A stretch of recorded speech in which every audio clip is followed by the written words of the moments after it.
everybody. Last question, Saints, man, I mean, talk about some bad luck the last couple of years. I call it luck or no call.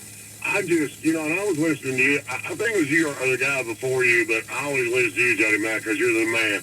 But, I thought the Saints would just surgically tear the Vikings apart. And we'll see if they can do it here in the second half. I'm with you. I've been a little disappointed in the Saints' offense to this point. Walter from Idaho's up on CBS Sports Radio. Hello, Walter.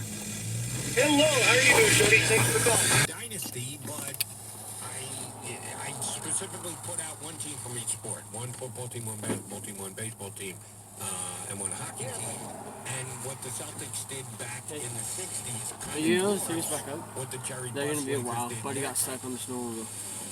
They're trying Well, to in a minute, because Kevin's right there, Lexi's right there. I'm guessing Dom's going to be right there. 11 championships in yeah, 13 everybody else years. is way up top. That's fine. I even think you touched on that earlier. As soon as these three come down. We're talking a 30-team league here. Waiting So for these much three greater and then level we'll of go up. competition, many more teams making the playoffs, and they were still achieving. No, it wasn't quite 30, but it was in the high 20s. They added some. The NBA has expanded, so it wasn't 30 during the entire time that the Laker dynasty you're talking about. But you're right, it's a different type of dynasty, but 11 and 13 is unheard of. Nobody's ever done that in any sport. Tell those two. Come on. I'm not taking away from it. Never mind, they're coming. The level, of competition and the achievement over 30 years and a transition. Those teams were pretty much the same 3 or 4 players that led the way. What I love about the Lakers is transition from one great group of players to an entire Right, that's another thing is I look at, and again, I can't tell you how to define the way you look at dynasty. When the key participants, and I'm not going to, an owner is part of it, but for me in determining a dynasty, it's more guys who are hands-on, superstar players, coaches, to a lesser extent, general managers, I would just won't put them out, and then the owners would fall in afterwards.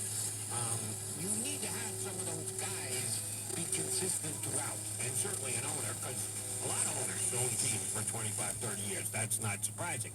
But if coaches and your star players are there and in place, that demarks dynasty for me. So, yes, the Lakers over the Jerry Buss ownership era have had a couple of different dynasties. You want to call the Jerry Buss ownership a dynasty, okay, fine, but I'd more define dynasty by players and coaches. Rick from Atlanta's up on CBS Sports Radio. Hey, Rick. Hello, how you doing? How you? All right. Wanted to weigh in about Brady and so forth.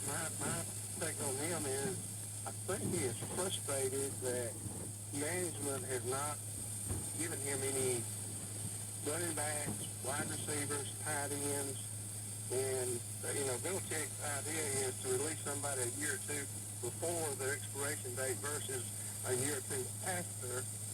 So I think Give me the guy that the Patriots let walk away that still had greatness in him. the man with Arizona. Oh God. What? See what? What? A lineman, defensive lineman. But he's had several. I wasn't prepared for your question. Okay. Well, if you're going to make a point, then you got to be able to defend it. Oh, okay. You're saying that Belichick, because he's got this philosophy